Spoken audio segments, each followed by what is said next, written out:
I'm going to forget the algorithm. I like to make things and I like to tell stories. And I enjoy hearing stories from professional storytellers who are good at their craft. And I've also enjoyed hearing stories from my ancestors. Regarding the latter, I have a personal connection. And as I lose more ancestors over time, I realize some of those stories are just gone forever. I've often wondered if there's any value in writing a memoir, given that I'm not famous nor have I accomplished anything that is particularly unique. But I feel like any story that is entertaining or informative is worth telling no matter who you are. The world we live in is changing, and I don't feel like I need to have a group of stories all at once to bind in a paper volume. I can just look into this camera and tell my stories one at a time. Now, there's this thing we refer to as the algorithm, which is something of a misnomer because every platform has its own algorithm. At any rate, I'm going to forget the algorithm because not everything we do has to be for views or money or whatever it is you're after. Maybe my stories will have value to you. Maybe they'll have some value to someone else.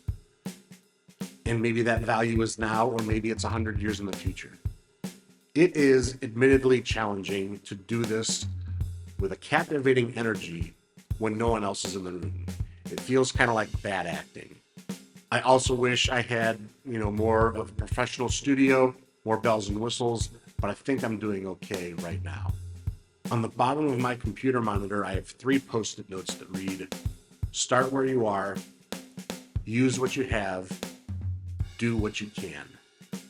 This quote is often attributed to accomplished tennis player Arthur Ashe, but I have yet to find definitive proof of this. I will Venmo $5 American to the first person who can cite a page number in an actual publication that has him saying this ever.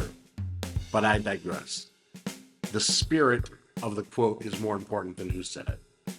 All I can do is share these stories and see what happens. And that might mean that not every story or thing that I share is going to please the algorithm. But the algorithm doesn't have feelings, so it doesn't really matter. Sometimes I'll share a story, sometimes I'll share a thing I made, and maybe sometime I'll just share an artist or a book or a film that is important to me that I think more people should know about. I'm kind of making up the rules as I go along. I've got a list of stories, I've got a list of other things. I think it could be interesting. The hardest part is putting it all together, getting it out there, editing it to a point where I'm happy and not too terribly embarrassed, and just doing it. I'm going to try and not pester you to like and subscribe every time I do a video, but I do hope you'll check in on this video journey of mine. Thank you for watching, and upwards to the vanguard.